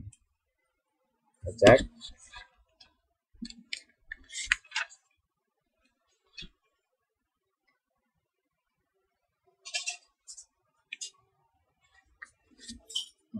Ini belum semua jawab kayaknya. Saya cek. 1, 2, 3, 4, 5, 6, 7, 8, 9. Ini baru 9 anak yang jawab. Yang lain kemana ini? Yang 4 kemana?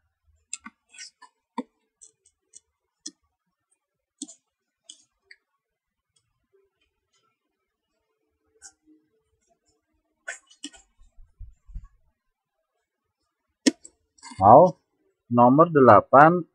Dataran tinggi dalam suatu peta itu digambarkan dengan warna.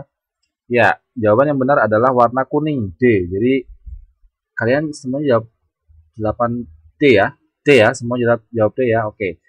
Benar semua untuk kalian. Oke, kita lanjut ke nomor 9. Gambar peta berukuran kecil di luar peta utama tetapi masih dalam satu halaman peta disebut apa? Legenda, inset, index, atau border?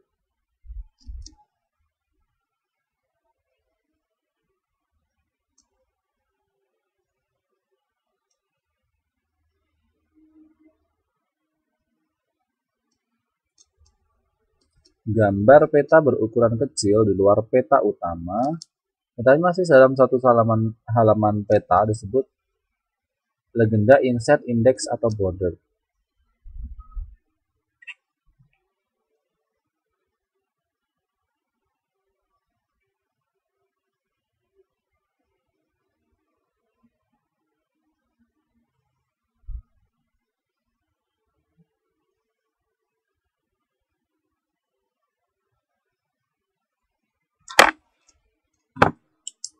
Ya.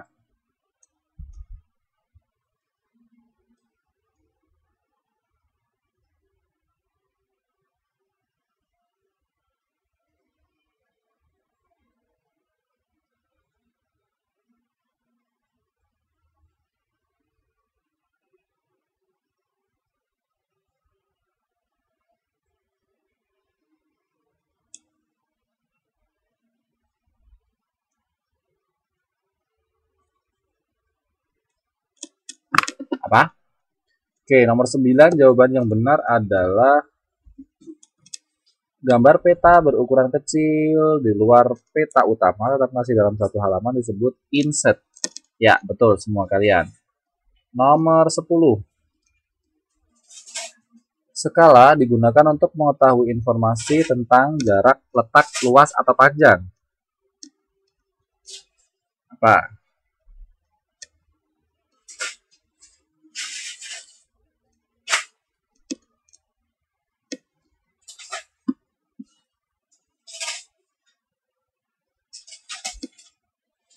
Oke, nomor 10. Ya, sepertinya kalian sudah baca semua. Skala digunakan untuk mengetahui informasi tentang ya antara jarak satu dengan jarak yang lainnya. Jawaban yang benar adalah 10A. Ya, benar semua kalian. Nomor 11. Berikut ini yang disebut dengan legenda peta adalah A. Keterangan dari simbol-simbol agar lebih mudah dibaca. B. Garis untuk menentukan lokasi. C. Keterangan untuk memperjelas peta. D. Tanda-tanda konvensional peta. Yang mana? A, B, C, D atau A, B, C atau D?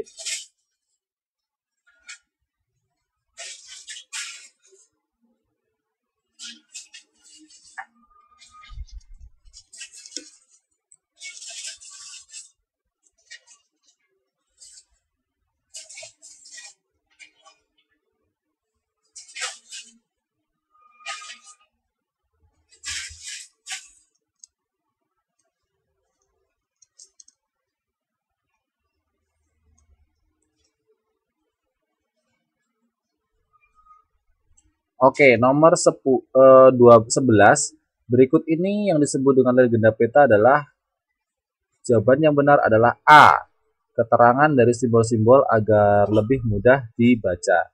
Kalian benar lagi. Ya. Nomor 12. Perhatikan data-data berikut. Yang pertama judul, daftar isi, skala, indeks, legenda, petunjuk arah, tahun pembuatan. Berdasarkan data di atas, syarat pokok peta ditunjukkan oleh huruf mana? Syarat pokok peta.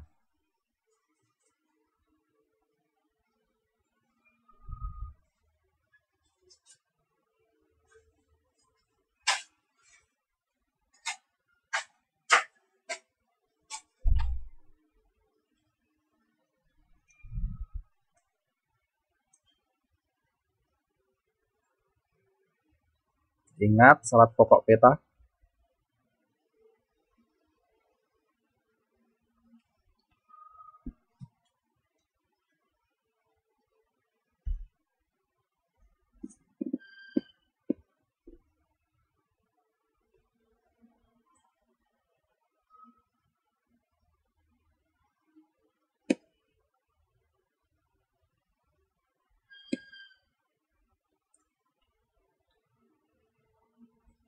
Ya, nomor 12 yang benar adalah peta itu harus ada syarat pokoknya satu judul, 3 skala, kemudian legenda, ada petunjuk arah, ada tahun kemudian. Yang benar adalah D, betul sekali kalian. Nomor 12 jawabannya adalah D. Nah, sekarang nomor 13, silahkan saya beri kalian waktu 3 menit untuk menghitungnya.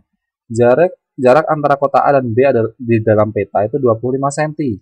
Jika jarak yang sebenarnya itu adalah 4 km, maka skala peta harusnya adalah berapa? Yuk, dihitung dulu.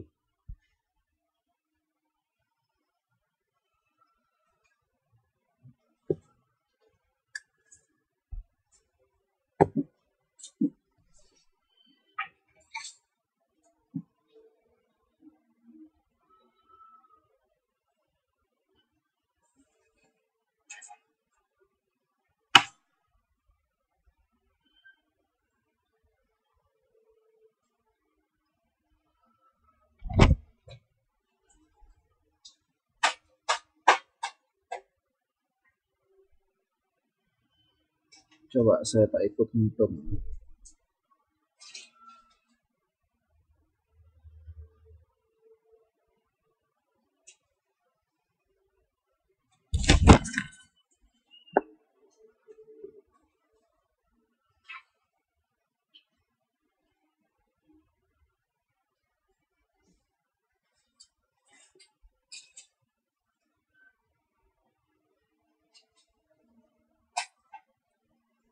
Ayo, berapa?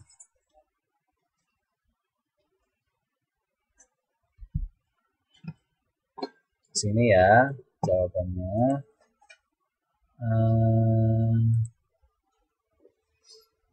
Jadi 25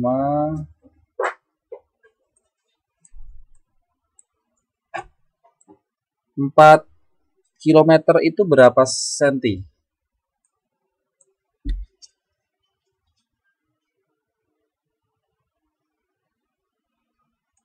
Ya, benar ya. 4 kilo itu adalah 400.000 cm.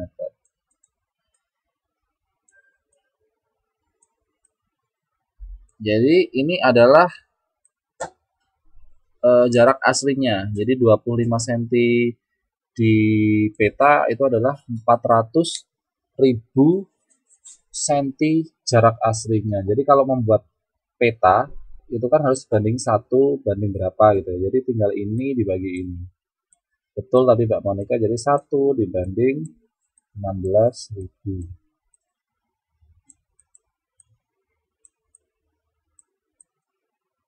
Ya, jawaban yang benar adalah C. Ya, betul kalian. Ya, ngitung lagi ya, nomor 14 ya. Jarak pada peta sepanjang 1 cm. Jika skala angka dalam peta adalah 1 dibanding 200.000, maka jarak sesungguhnya di permukaan bumi adalah apa? Gampang banget iki.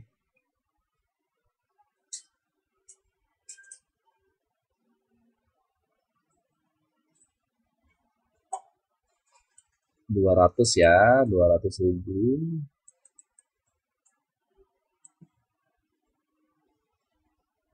Berapa?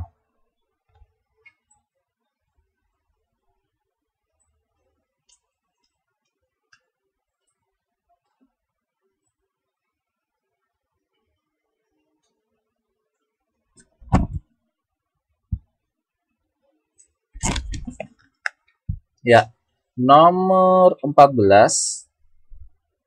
Ya, ini tinggal 200 ribunya itu karena jaraknya 1 cm ya. Kalau misalnya jaraknya itu 2 cm ya tinggal 2 cm dikali 200.000 gitu. Nah, karena ini jaraknya 1 cm ya berarti 1 cm dikali 200.000. Nah, masalahnya ini kan jadikan kilometer. Jadi kalau dikali jadikan kilometer, nolnya itu hilang 5.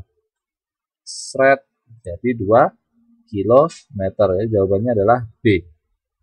Betul kalian semuanya, pinter-pinter ini. Ya, nomor 15. Tulisan atau angka yang berfungsi untuk memperjelas arti dari lambang atau simbol disebut insert, lettering, tematik atau legenda.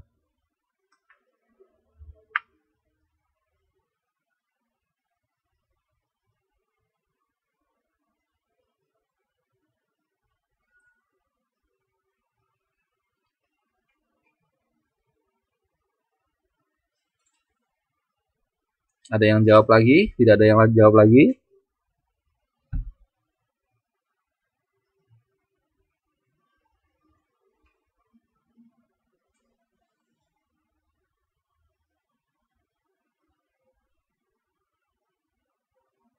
Jadi tulisan atau angka yang berfungsi untuk memperjelas arti dari lambang atau simbol disebut D, legenda. Betul semua.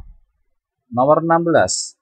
Penanganan survei dan pemetaan nasional di Indonesia ditangani oleh lembaga apa ayo? Bappenas, Bakornal,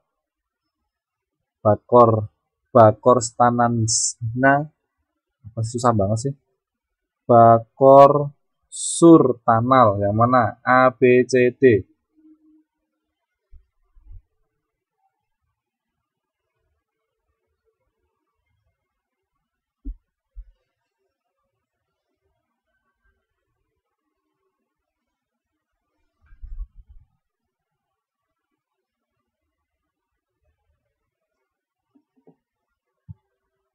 Yang mana?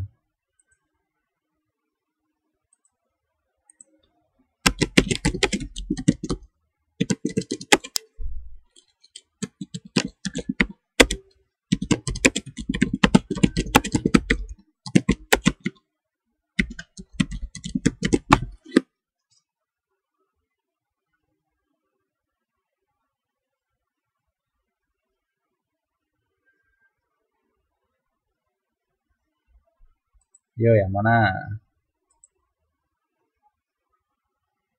Badan Penanganan Survei dan Pemetakan Nasional di Indonesia ditangani oleh lembaga. Wah, jangan kejebak loh. Ada yang benar ini. Ada yang benar, ada yang salah. Jadi antara jawaban yang sudah ada itu. Ada yang mau diganti jawabannya?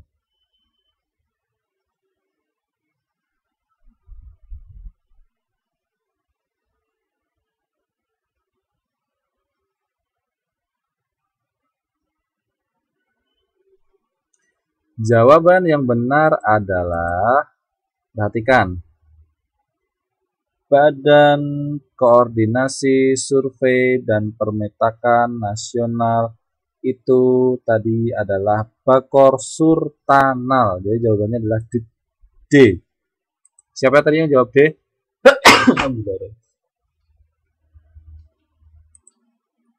Ya, yang jawab D benar. Ada yang jawab D tadi, saya lihat. Mbak Maifuza. Ya, Mbak Maifuza menjawab D. Betul ya, nomor 16 jawabannya D. Badan Koordinasi Survei Pemetaan Nasional. Oke. 17. Peta yang baik harus selalu diperbarui atau diupdate dan diperbaiki dalam jangka waktu tertentu. Karena apa? Agar memiliki peta yang modern atau terjadinya perubahan bentuk muka bumi. Data dalam peta agar dapat mengikuti perkembangan. Adanya kesalahan data yang dibuat. A, B, C, D.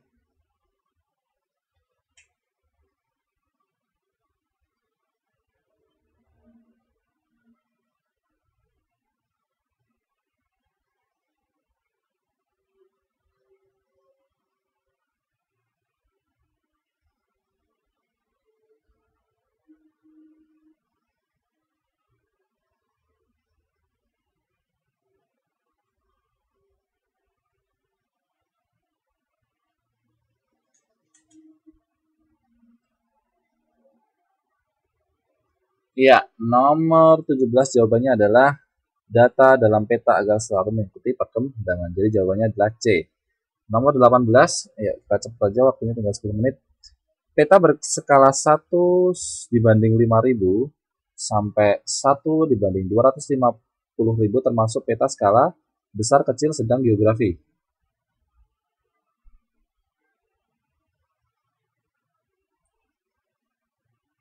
A, B, C, D.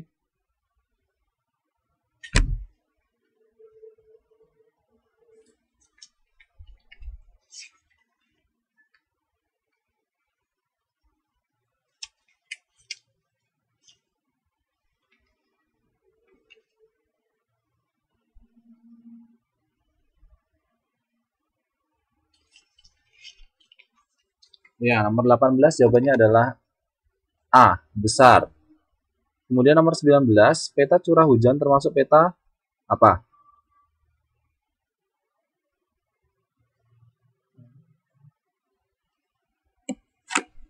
Peta curah hujan disebut dengan peta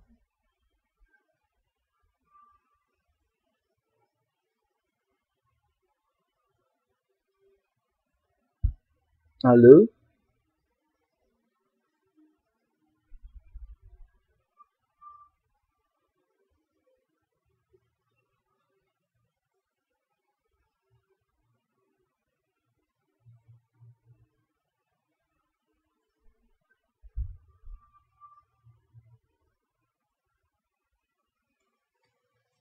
Oke, nomor 19, peta curah hujan termasuk peta jenis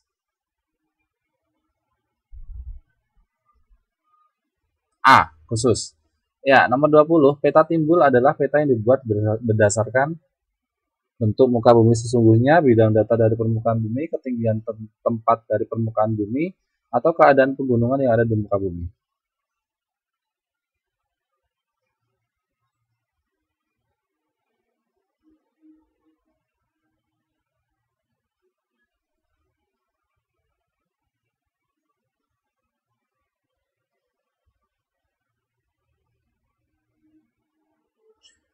Nomor 20 jawabannya adalah bentuk muka bumi yang sesungguhnya. Ya, kita sudah melewati semua tahap diskusi iya, kemudian saya menjelaskan juga iya, pendalaman materi melanjutkan kemarin juga sudah. Jadi ini sudah tinggal 5 menit lagi. Baik teman-teman sekalian, ada yang mau ditanyakan sebelum saya tutup?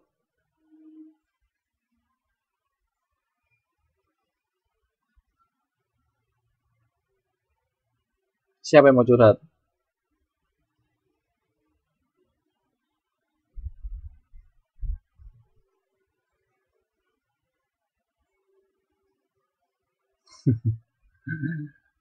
Nah, curhatnya di luar jam pelajaran itu sama Mbak, di ajang rame aja.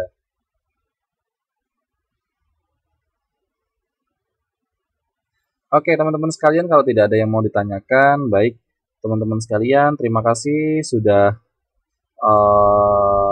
punya semangat tinggi untuk datang di kelas kita bersama, masih dalam keadaan semangat, kemudian belajarnya juga asik kelasnya, kemudian bila saya ada salah-salah kata, ya mudah-mudahan bisa dimaafkan gitu ya. Mudah-mudahan malam hari ini bisa bermanfaat untuk kita semua, walaupun sedikit yang kita pelajari, tetapi mudah-mudahan bisa dimanfaatkan, bisa berguna bagi kalian semua. Kemudian untuk minggu depan kita akan masuk ke bab 2. Nanti saya akan persiapkan materinya, saya akan kemudian uploadkan jadwalnya seperti biasa ya, kalau tidak pagi ya siang, kalau tidak ya sore, kalau tidak ya malam gitu. Nanti kalau misalnya ada halangan saya untuk mengajarkan, saya akan beritahukan kalian sebelum kelas, sehingga tidak kecelik gitu ya, tidak tidak apa namanya ya kecelik, nggak tahu bahasa Indonesia apa. Teman-teman sekalian, baik, karena waktu kita sudah habis ya malam hari ini, mari kita tutup pertemuan pada malam hari ini dengan bacaan doa menurut keyakinan dan keagamaan masing-masing. Berdoa dipersilahkan. Baik, cukup. Mudah-mudahan ada manfaatnya. Sampai jumpa minggu depan. Tetap semangat, jaga kondisi kesehatan. Mudah-mudahan selalu sehat, semangat. Sisakan waktu kalian barang 10 menit atau 15 menit untuk membaca buku pelajaran-pelajaran kalian. Sehingga tidak terlalu memberatkan ketika ujian nanti dan semakin uh, mudah belajarnya. Oke, selamat malam. Assalamualaikum warahmatullahi wabarakatuh. Siang.